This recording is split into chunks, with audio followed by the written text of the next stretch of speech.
UFC 314 is finally here. The UFC is heading back to Miami. You know how this fucking thing works. We're going to be breaking down every single fight on this card, giving my very, very high MMA knowledge to give a prediction to every single fight on this card. And boy, I am fucking so hyped for this card. This card is absolutely banging. We have so much to talk about. Bryce Mitchell's going to get what he deserves, hopefully. Volkanovski's getting that strap back. And we're going to see why Bellator is B-League. Stay tuned, stay put, stay ready. Right, we'll get into the very first early prelim. Cedric Dusev, this very hard name to pronounce, versus Michael Ostraja. I butchered that name, but here we go. You know who I'm on about. I'm gonna go with Michael via second round KO on this one. I think his striking power has been very evident in his last few bouts, and I don't know. I just think he's a little bit more aggressive. I think he's going to be able to get this one done. I think his striking's very sharp. I think it's quite good. I don't really see Dumas being able to cope with the overwhelming pressure that Michael's going to be able to put on him. And I think he's going to get this one done. I'll go with a second round TKO on that. We'll go second round TKO. Again, another quite hard fucking name to pronounce. I'm terrible with names, but Sue Madri, which is Mitch Rapso. I think this has a decision written all over it, to be quite honest with you. I do think the striking accuracy of Mitch is quite good. But I don't really see the power in the hands, and yeah, I don't know. I'll go with decision on this one, to be honest with you. It's going to be a good one though. I look forward to it. We'll see what happens. We'll see what happens with that one. You know how the rapid fire predictions work. We're going to get straight into it. So, Tresean Gore, the Ultimate Fighter's least favorite fighter apparently, versus Marco Tulio. I feel like Tresean Gore has kind of had like a love-hate relationship with fans in the UFC. I watched him on The Ultimate Fighter. Like, he seemed quite chill. Like, some people don't really like this guy. He's got good grappling, to be honest with you. I like Tresean Gore's grappling. It could be a little bit overpowering in this one. I think Marco Marceau kind of leading into a late submission. I see Tresean Gore after the weather and the storm a little bit, and he's got a good bit of XP now, Tresean Gore. Like, he has kind of built it up over the last few years of... I think that Ultimate Fighter XP is actually fucking invaluable, to be honest with you. I think that goes a long way for every single fighter. Because you get used to being in the spotlight. And you get used to that feeling of... Like when they get in the UFC, they kind of get... Like, fighters, they don't realize that they're one fight away from being cut. Like, the UFC isn't waiting around for a lot of fighters. And I think the Ultimate Fighter is a great kind of stepping stone to that, to where fighters can get that taste of, I need to win this or I'm going home. And there's no second chance. The only one that like got like a second chance was like TJ Dillashaw. He lost in the Ultimate Fighter, and UFC were like, nah, you're actually pretty good. So they gave him a contract anyway. But I'm going to go with Tresean Gore via submission on that one. Third round. Women's bantamweight fight. Norla Cronell versus Hayley Cowan. I think Norlie Cromwell's going to win this one. I think she's going to get it done quite early as well, to be honest with you. I'm going to go with a first round KO. She's got very good aggressive approach to knockout power. And I think she's actually quite decent with her hands. I think she's going to overwhelm Cowan in the fight early. I think she's a little bit better. And I just think she's quite good in the feet. I think she's got quite decent knockout power as well. But she's going to get this one done. And this would be a good one to bet on. I think it's going to actually be quite a good fight. Nora's actually quite decent to watch. And yeah, I'll go with a first round finish on that one. Next up, Dan Ige versus Sean Woodson. This is actually a good fight. I do really like this fight. Dan Ige has kind of been like in the sport for literally fucking ages. Like, this dude has been around for a time, and he's always been that guy, I felt, where he's literally the featherweight Neil Magny. If you can't beat him, you just have absolutely no business being in the UFC. Like, not even 1% of you deserves to be in the UFC. And I like Dan Ige. He seems quite a chill person. He's got quite a decent skill set. I think he's got good grappling. His hands are heavy enough. Like, he nearly chinned Lerone Murphy as well. Put up a good fight against Bryce Mitchell. But I don't think he's the top echelon. And Sean Woodson is kind of hit and miss. I don't really think Sean Woodson has the best skill set. I think Ige's well-roundedness is gonna be a little bit too much for Sean Woodson in this fight, and I think he's gonna be able to get this one done via decision. Next up, Yan Zixan. I'm sorry again with the names. Women's strawweight fight versus Vinra Jandiraba. I'm going to go with Yan via second round TKO on this one. I've actually been watching her for a while. I always forget the name. And I think she's got I think she's going to get this. She's got very good striking to where she's going to be able to get a knockout here. Her striking power has been very impressive. And I think she's getting better with piecing up her combinations. So I think Johanna is going to be able to struggle to cope with her power and think she can get her that one done early. Maybe she's kind of got her up against the cage. She falls down and then she finishes via ground and pound. So yeah, I'll go with that. Second round TKO on that one. Next up, Jim Miller versus Chase Hooper. Chase Hooper really made a load of fucking noise when he first came on the Contender Series because he was 18 years old. I remember this dude in a post-fight press conference. Someone was like, "Oh, what are you going to do to celebrate?" And he was like, "Oh, I can't drink. I'm not legally allowed to drink. So I'm just going to go eat M&Ms or fucking whatever the sweets he likes." I think it's M&Ms. He's always banging on about them. Which is fucking insane that this dude can fight in a fucking cage for a living, okay, but can't drink. That's just crazy. And the dude was 18. This was the OG Raul Rosas Jr., if you remember. It's pretty insane. And I think Chase Hooper is going to get this one done. He's really an up-and-coming. I really feel like he's been so hit and miss.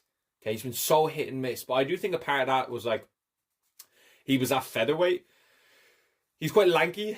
I think lightweight suits him a little bit better. I hope Chase Hooper wins this fight. But Jim Miller has loads of experience. Fucking truckloads of experience, to be honest with you. And I think he can get this one done. I think Chase Hooper's probably a bit more well-rounded.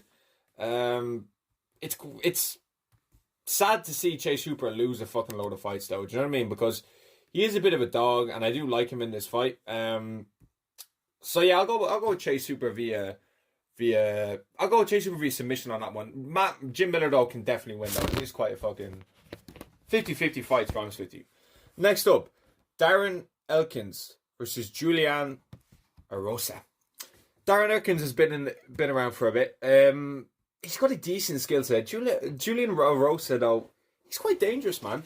He's quite dangerous. I do like him in this fight. I'll go with Darren Elkins on this one. Probably via decision.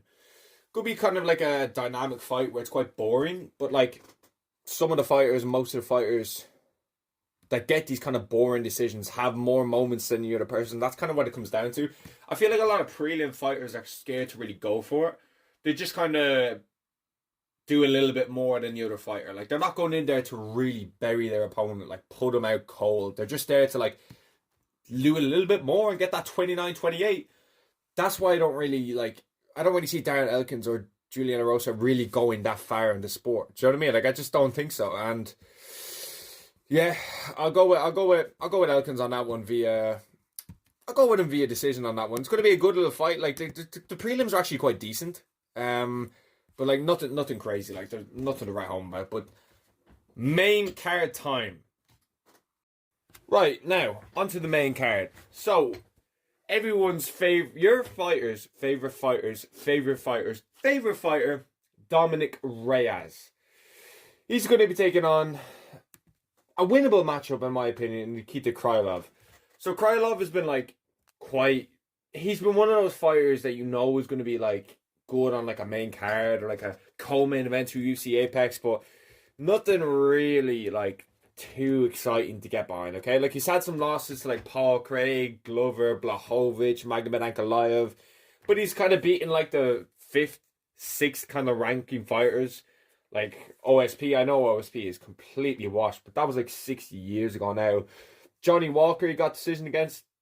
Ryan Spann, Gustafsson, Ozdemir. So he's got some decent wins. He's on a nice little win streak, but I'm going to go with Dominic Reyes on this one, okay? As much as it breaks my heart. See, it's so hard to bet on Dominic Reyes now, but he is coming off 2 wins, which is just the most beautiful thing in the world. Dustin Jacoby and Anthony Smith, both finishes as well. Jacoby was in the first round, Anthony Smith was in the second. It's pretty insane. I feel like every conversation with Dominic Reyes is just oh my God, that's so sad. You know what I mean?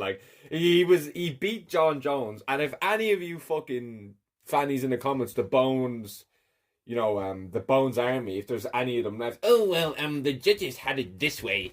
Fuck you. Fuck the judges' scorecards. We all know who won. We all know who lost. Get the fuck out of that bullshit.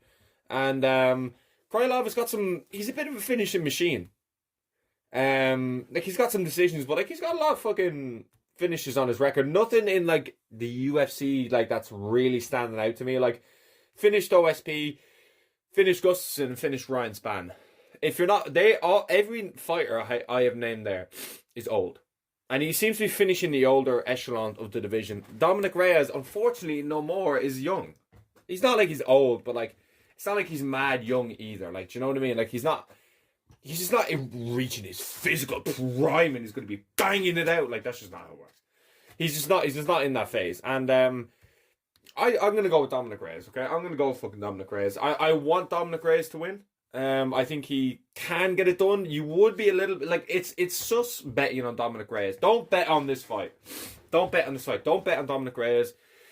Don't bet against Dominic Reyes. It's like betting against City. You know what I mean? It's so like you just don't know because they could come in and put an absolute masterclass, or they could just get absolutely spanked at home against fucking. I don't even watch football anymore, so I don't know who's good or not. But yeah, I wouldn't be betting on that fight. Dominic Reyes. Everyone loves him, you know what I mean? He beat John Jones, like I fucking said, and it's just sad to see him fall off in the way he did, to be honest with you. Like, we all want to see Reyes do well. Like, we are all here for it. We all want to see him do well. He's got a fucking banging skill set as well. That's the thing. Like, he can hang with these top fighters, but he just falls kind of short.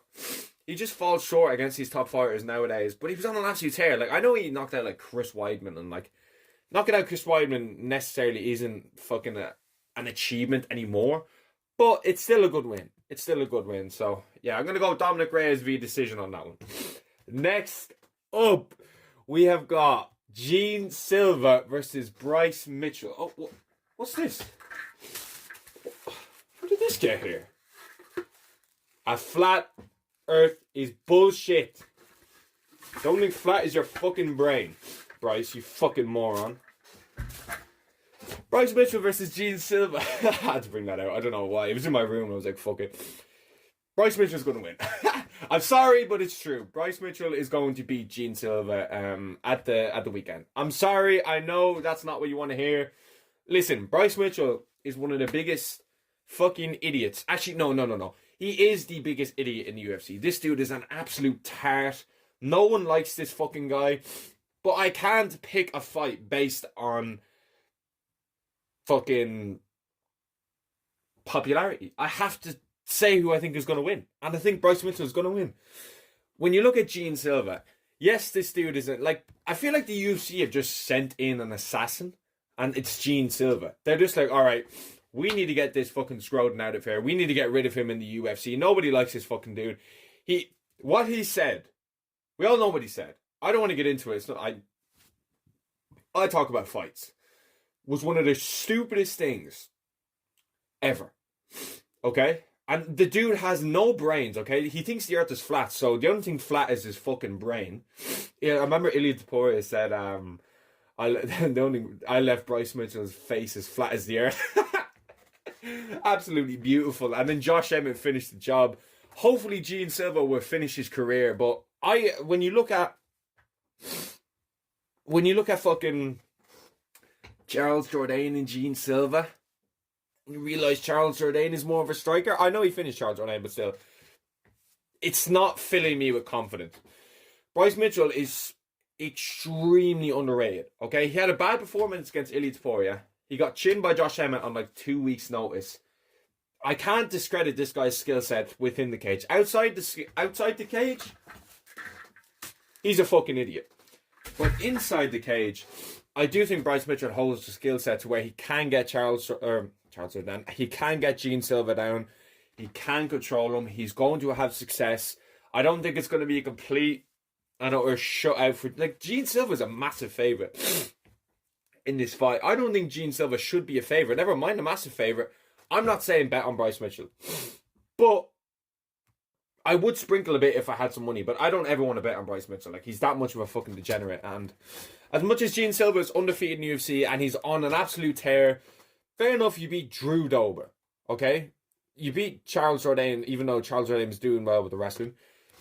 None of these, I know Bryce Mitchell isn't probably even like a top 10 featherweight at the moment, but Oh my god, I remember that Kron Gracie fight. Oh my days, that was absolutely pathetic. Like Mitchell finished him with his hands, so that kind of tells you everything you need to know. But Bryce Mitchell actually has pretty decent kicks, and even if you go back and look at the Ilya Topuria fight, it was the first round, I think, or the second round where no, it was the first round where Bryce actually finished the round on top, getting Ilya down. People forget, man, about these things. Like he got nice decision win against Andre Fili. Edson Barbosa, I actually watched that fight live. He actually knocked Edson Barbosa down, if I remember. So the dude actually has a good skill set. But he's just such a fucking degenerate who is so fucking clueless. Okay? Listen, I don't know Bryce Mitchell personally. I don't want to know Bryce Mitchell personally. What he has shown, like in interviews and everything, talking like this, and he's from Arkansas, is he just like is just an extremely unlikable dude who just says the most fucking stupid shit that you can think. And I hope Gene Silva smokes this fucking dude. These fighting nerds are absolutely on fire, and they're everything right with the UFC. I love these guys. They come in to finish the fucking fights and then go home and Twitch stream. That's the shit I love. I love those fucking badass guys that just don't give a shit and just come in and do the job. So, listen, man. A lot of people aren't going to like my official prediction of Bryce Mitchell via submission. I'm sorry. I just think Mitchell's going to get the job done. I just think he's got too much of a skill set for Gene Silva. I think he's going to be able to have moments. Gene Silva hasn't fought a grappler like this. I can see Bryce getting him out with it. But I can also see Gene Silva clipping Bryce. Like, it's not a case of, like, this is going to be a one-sided beatdown where Bryce beats the fucking shit out. No, like, Gene Silva 100% can have moments. And will have moments. But I'm betting on Bryce Mitchell if I'm betting on this fight. At the odds he's in, like, the hype around this fight, simply because we want to see Bryce get absolutely chinned, is magnificent. And if he does get chinned, that's magnificent. Okay? That's absolutely magnificent. But it's going to be a hard task. It's going to be a very hard task. My official prediction is Bryce Mitchell via second round submission. I'm sorry, I had to say it. I'm picking off what's in the cage, not outside. Next up, Yair Rodriguez versus Patricio Pitbull. I've talked about this fight a little bit. I haven't gone too much into detail about it. But if you know this channel, if you know me like you know me, Lil Durk said it best. You know I think Bellator is B-League. You know I think the PFL are B-Leagues. And Patricio Pitbull is going to get spanked. He is going to get absolutely spanked by fucking Yair Rodriguez. I'm sorry, it's true. Like, he's going to get spanked, and these Bellator people coming over to the UFC cannot compete with these people, like the top of the division. Patricio Pitbull as well was coming off 2 losses before he beat Jeremy Kennedy in his last fight over a year ago, by the way. And I know Yair Rodriguez hasn't fought in time either. Like, Yair's coming off 2 losses, I believe, within Volkanovski and Brian Ortega. Volkanovski is on this card fighting for a UFC belt. Okay, Ortega, he lost to Diego Lopes, who is now fighting for the belt. So it's not like Yair, like Yair's last few fights, yeah? Brian Ortega, Alexander Volkanovski, Josh Emmett, Brian Ortega again, Max Holloway, Jeremy Stevens, fucking the Korean Zombie, Frankie Edgar, BJ Penn. Bro, BJ Penn and all them, man. And he had that, oh my god, I'm saying this now. If you all remember the Max Holloway versus Yair Rodriguez fight, that was one of the greatest fights an MMA fan can dream of. That was absolutely beautiful. What a fucking scrap. I watched that live and I was gassed. Gassed, bro. But I think Yair is going to piece up Patricio Pitbull. I have actually watched Pitbull for years and I've seen him fight live. Like, you know, he's got some decent wins. Like, Pedro Cavallo, yeah, it's okay. You lose to AJ McKee, got finished. You beat AJ McKee again in a rematch. You lose to Sergio Pettis. Like, you know, these aren't UFC level fighters. Like, do you know what I mean? I'm sorry, they're not top 5. Yair Rodriguez is way too fluid on the feet to let Pitbull really engage in anything. I think he's going to get the job done, Yair. I think he's going to be able to just keep out range, and he's going to throw way too much. Like, Max Holloway said it best. You could be touching noses. Like, you'd be face to face right here, touching noses, and he'd kick you with a head kick. get you with a head kick. Like, it makes absolutely no sense. This dude's flexibility, his ability to find range, he's extremely good. Now, his Ortega fight was fucking terrible to watch. Like, that was brutal. I watched that live as well. I was just like, man, these are the top featherweight. It pissed me off because, like, you should have absolutely cleaned Brian Ortega out there in the first round. Now, listen, I know Brian Ortega is like one of the hardest people in the world to finish, but you still should have got him out of there. You still should have got him out of there. I don't know. I can see a case. Actually, I can't. I can't really see a case for Pitbull, to be honest with you. Like, you can't tell me that a Bellator champion. Look at Michael Chandler. I said that in my last video. A Bellator champion is going to come over here and just kind of do well against the top of the division. Like, Yair Rodriguez has been at the top of this division for fucking ages. Like, he even had moments on the feet with Volkanovski. So, listen, I'm going with Yair Rodriguez. I think Yair Rodriguez is a safe bet. I think stylistically this is a bad matchup for Pitbull. I don't think he's going to be able to get him down. And if he does get him down, he might wrap him up in what he did with Emmett. Remember that kind of triangle choke? Which was extremely beautiful, by the way, after getting rocked. And I just think Yair Rodriguez, I think he's very good. And I think the Ortega fight and the Volkanovski fight don't really show how good Yair can be. I think you need to look at like the Holloway fight or the Emmett fight. The dude is sharp. The dude is dangerous on the feet. And I think he's going to chin Pitbull within the first 2 rounds. I'm going to go with Yair Rodriguez first round TKO on that one. I just don't, any Bellator fighter that comes over, like, I'm not saying that they're terrible, but like, I don't think that they're UFC championship level fighters. I just don't. Especially as someone that spent their whole life in Bellator. And now you're just spawning in against someone that's been in the UFC for literally fucking years. When was his debut?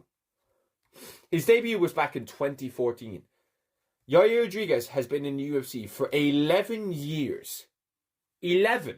Has fought all the best fighters. Oh my god. Even looking, I'm on Topology here, but Yair versus Zabit, if you remember that. That was scheduled and that got cancelled. Oh my god. What a fucking scrap that would have been. What an absolute fucking scrap. And it's just, I like I said before, I just don't think these people can compete. Shoot me, call me, whatever you want. I just don't think Pitbull and any of them can really compete with the likes. So yeah. Now, Yair Rodriguez first round TKO. That's my official prediction. Oh, sorry. Co-main event. We got Paddy the Baddy Pimblett, and he's going to be taking on Michael Chandler. So the bad man, as Polo G said, came into the UFC on like just next level hype. Like, I've watched Pimblett. I actually have a bit of lore about, not lore, but I have like a funny story about Pimblett. I watched Pimblett in Cage Warriors before he got to the UFC. I love European MMA. I love European MMA. I keep like the Hardwicks, Luke Riley, Nathan Fletcher, people like that, like Ian Gary, Paul Hughes, Jordan Vucenic. I've been watching them for fucking years.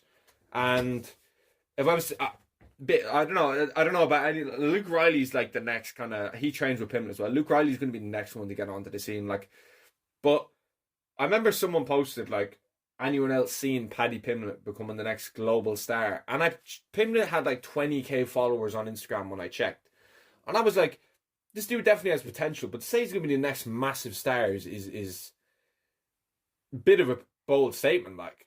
But the UFC just got behind him straight away, and Pimblett is a fucking great guy. I think Pimblett is a great lad.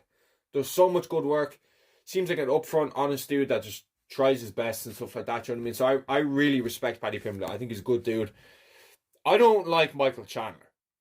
I think Michael Chandler is a fucking weirdo who cheats and is dirty as fuck. And is stupid as well, by the way. Like, saying I beat Charles Oliveira 9 out of 10 times, but you've lost to him twice. You've lost to him twice and got finished once and got fucking slapped up for 5 rounds. Before cheating. How many times is Charlo going to cheat? Fish hooking Dustin Poirier. Hitting Charles Oliveira in the back of the head. He dude's just a fucking dickhead. I don't like Michael Chandler, but he'll sit there and say this is going to be a great fight and he'll play dirty. Listen, it's fighting. Obviously you're going to play dirty. But don't act like the nice guy on the mic or try and pretend that you're trying to be a nice guy on the mic and fully know well you're going to go in there and try and fucking fish hook this guy's gloves so you can get a choke or it's like spit in his face and shit. Like that's what Chandler does. He blows blood in people's eyes. Yeah, whatever, man. But like, I hope Pimlet wins this fight. I can see Michael Chandler chinning him bad. I can see it. Like, I know Pimlet banks on this granite chin that he has, but how, like, Max Holloway lost his chin. The only person that's never going to lose his chin is Marvin Vettori. I'm convinced. But you can't just say, oh, I'm not getting knocked out. Like, you can't just say that, man. This is going to be a massive... Like, if he's going in there thinking, I can eat Chandler shots and walk forward and nothing's going to happen, man, that is a terrible game plan. Because Chandler fucking cracks. But I must say, Chandler's only got one first round TKO in the UFC. He's only knocked out one person with his hands in the UFC. So, when are we going to move past this thing of Chandler's got this massive power and he can catch you, compared to saying Chandler will catch you? Okay, because it's easy to say anyone can catch anyone. But like, one knockout in UFC with your hands, that was your debut. That was like 5 years ago, 4.5 years ago, 4 years ago. I don't know when the fuck that was. So, am I banking on the fucking fact he hurts people but never finishes them and gets finished? Like, am I banking on that? But then again, I don't think Pimlet has the skill set compared to like a Gaethje or an Oliveira or a Poirier. He doesn't have that kind of a skill set. He just doesn't. He has awkward jiu-jitsu that makes him a threat. Like, he can wrap you up in mad shit, but compared to like a Poirier who's just clean all around, and that's where his skill set comes from, it's a different type of skill set. I'm not saying it's not effective. It is 1,000,000% effective, because Pimlet has loads of finishes. You know what I mean? Submitting Bobby Green in the first round when no one did. Like, it is Bobby Green, so I'm not going to put too much into that. But it is cool. I'm picking Pimlet simply because I don't ever see myself betting on Michael Chandler in a fight, apart from like McGregor. Okay, because McGregor's a lock against pretty much anyone nowadays. Dude's never coming back, thank God. I don't want him near the sport. Fucking, yeah, whatever. It's just quite hard for me to pick Michael Chandler to win a fight, considering he's got 2 wins in the UFC against Tony Ferguson, who's not in the UFC, and Dan Hooker. And Tony Ferguson dropped him in the first round as well. But like I said, that's not Pimlet's style. Okay? It's not Pimlet's style. Like, maybe Pimlet might have it. This is a fucking great fight, by the way. Like, I love this fight. Simply because I don't really know what way it's going to go. Like, it can go many ways. It could go left, right, straight, down, up, whatever. Like, we don't really know what way this fight is going to go, simply because it's a massive stylistic clash. And I don't know if it's a good stylistic clash for Pimlet. I don't know if it's a good stylistic matchup for Chandler. I think it's good in different ways. I think Chandler can find Pimlet's chin simply because he's like this. Just holds his chin up, like, hit it, go on. That's what Pimlet does, man. Like, he has his hands, like, down, like, titty height. And he just doesn't seem to care about getting hit, which is fucking terrible against these heavy hitters. And people, like, not even heavy hitters, but people that can just find your chin and piece you up with their boxing. It doesn't even matter about power, because I don't think Chandler necessarily has insane boxing. Like, he's not Dustin Poirier on the feet, but he definitely can find your chin. He's small, he can get in on the inside, he can find Pimlet's chin. And I don't know. I don't know. I want Pimlet to win. But if you're just going to walk in there and let Chandler hit you, you're going to get knocked out. Or you can get knocked out. Michael Chandler could 100% do a Bobby Green and go for a takedown. That's the thing I'm thinking of. And that's actually what I think will happen. I do think Paddy Pimlet is going to submit Michael Chandler. Because I don't know if you remember. It was when he fought Poirier. He was cracking him up against the cage. And then the fucking idiot went for a takedown. If he just kept landing on him, he would have chinned him. But he was cracking him bad. He was like, going to be over a takedown. And then, I'm telling you, his fight IQ is terrible. We all know Chandler's fight IQ is like the worst in UFC history. That's why I think he's going to be able to get submitted in this fight. I can 100% see him doing that. And if you get taken down, Pimlet can wrap you up. Make no mistake about it. Pimlet's got S-tier level, not S-tier, but he's got like A-tier level jiu-jitsu. Okay, S-tier is like Oliveira. He's got A-tier level jiu-jitsu, which I think is going to be the difference in this fight. Pimlet's like boxing's shit. It's so bad. And his kicks are quite good. Like, he's got quite rangy kicks and lanky kicks, but fuck me, man. I will be shitting it that he gets chinned. Because if he gets chinned badly, it only takes one time for you to get knocked out for your chin to be gone. Okay? It only takes one. And if Pimlet loses and he fights down the rankings and fights like a Moicano and loses then it's all over. But if he beats Michael Chandler and he does it in devastating fashion, the hype train is going to go through the roof. And they have gave Sean O'Malley a title shot off beating Peter Yan in a split decision that he clearly lost. Don't think they're not going to give Pimlet a title shot if he beats Michael Chandler in like devastating fashion, like via submission or something like that. Stranger things have happened in the MMA world. That's all I'm going to say about that. But yeah, I'm going to go with Paddy Pimlet via submission. What round? If Chandler cracks him earlier, I can see Chandler rushing in and getting a takedown and trying that way. But then again, Michael Chandler might be able to just hold him down because he has got good wrestling. He's got good wrestling. Like if he stuck to wrestling, he could win these fights that he's in. But he's too much of a fucking. He just gets like so sucked into the crowd and so sucked into the moment, which I do respect that. But I don't really like Michael Chandler as a person. I just don't like him. I just think he's dirty and he's different on the mic than what he does in the cage. Obviously, it's fighting, but like, don't try to be real nice on the mic and then dirtily cheat in the fight. Like, do you know what I mean? I get it's like, oh, mental warfare and stuff like that, but like, just don't fucking do that. So yeah, I'll go with Paddy. Fuck it, I'll go with Pimlet via first round sub. I've said it, and I might be like I'm a fucking idiot, but you know we'll go with Pimlet first round sub. Main event. Big man Volk is back in the building. Every single person on this planet loves Volkanovski. But Volkanovski might get absolutely chinned there. I made a TikTok on this. I can't be the only one that foresees Volk either putting the beats on Lopes like Dre or getting slept early. Because I can see Diego Lopes sleeping Volkanovski early, okay? I just don't know if I trust Volkanovski's chin getting chinned twice in a row, okay, and taking a year-long layoff. Is sitting on the couch really going to build your chin back up, or is it gone? Do you know what I mean? I don't really know. Like, Volkanovski never really fought any, like, heavy power punchers. Like, Max Holloway, Yair Rodriguez, Brian Ortega, they all have dangers, just not... They're not known for that one punch power knockout. Whereas Ilya is. Like, he is kind of, like, known for that. Like, a lot of people would bank on Ilya to chin him. And I know Makhachev wasn't either, but Makhachev's got to caught him sweetly on the head. That big, bald head. That big, beautiful, bald head that Volkanovski has. I don't know if anyone's seen that video of, like, that guy at the races kissing Volk's head. Like, it's fucking... Yeah, Volk. It's one of the best videos you will ever see, but I just think... I love Volk, man. I fucking love Volkanovski. How can you love Volkanovski?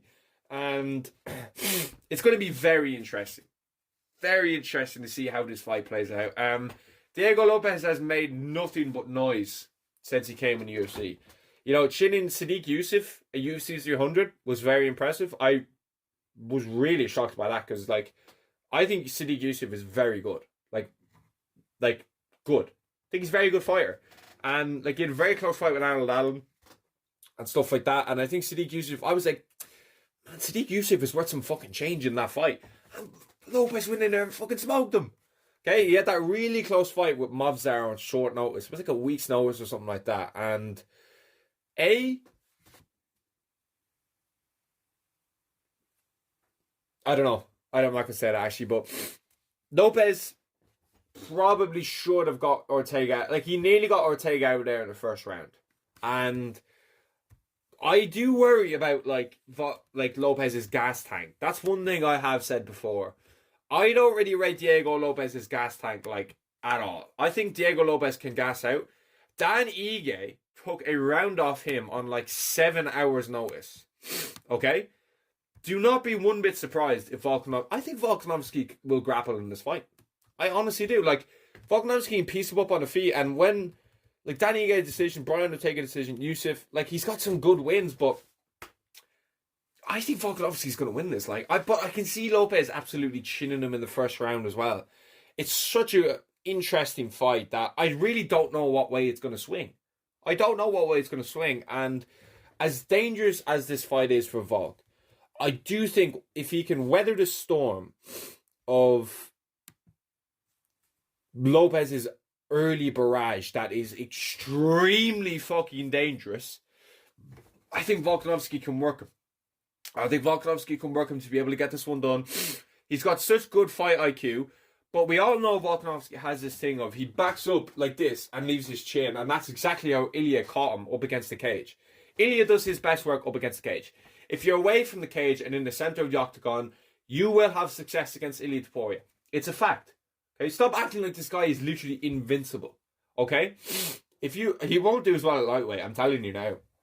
But like, if you're in the middle of the cage, you're going to have success against Ilya. Max Holloway had success. Even Volkanovski had fucking success. Go back and rewatch that fight. It was not one-sided. Volkanovski won the first round, in my opinion. And the Diego Lopes barrage in the first round is so dangerous.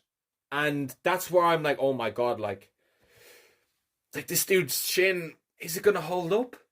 Is it really going to hold up? Like, he's been chinned twice in a row. Bad. By Ilya Topuria as well. Bad. I don't understand why he just went in there and on short notice and was like, fuck this, I'm going to save the day. Like, you don't need to save every card, Volk. I know he was talking about he was having like struggles mentally, which is fair enough, but you got to be patient at sometimes. And I'm only saying this because I fucking love Volk. I won't say he ruined it, but if he goes in there and gets chinned like early and it was quite like, it wasn't even like a massive shot, then I'd be like, fuck, man. That decision was terrible. It was obviously a terrible decision. But like, if Volkanovski went in there and beat Makhachev on like a week's notice, everyone would be like, oh my God, Volk's the GOAT. So you got to take that leap of faith and you got to try sometimes. But it wasn't exactly a good decision. Hindsight's 2020. But even worse decision was fighting Ilya in January. Or February. I can't remember when it was. Let me check. Fighting Ilya in that short amount of time after getting chinned, and you're moving back down a weight class. Fuck me, man. Like, what a terrible decision that was. And it's going to be interesting to see Volkanovski chin. I don't know if I trust it. I just don't know if I trust it, simply because of the reasons I said. I think Volkanovski is one of the greatest fighters that has ever been in the UFC. In MMA, period. This dude literally, like, his resume, Max Holloway 3 times, Yair Rodriguez, Brian Ortega, Jose Aldo, Chad Mendes, who else? Jeremy Kennedy. So he got chinned by Ilya in the second round. He lost to Makhachev in the first round. Lost to Makhachev via very, very close decision. And we've seen Volkanovski take shots before. Like, we've seen him get dropped by Holloway twice. He got like a flash kind of knockdown against Makhachev. He's been knocked down by Chad Mendes as well. So he seems to have a little bit... I think people that are kind of the same size as Volk might give him a little bit of trouble. The kind of rangier, lankier people like Makhachev, like Holloway, like Lopes are going to be a better stylistic fight for Volkanovski, in my opinion. And I just think Volkanovski will get this one done. My official prediction is Volkanovski via decision on this one. It's going to be a great fight, great card. Let me know what you think about this card down below. And thanks for watching.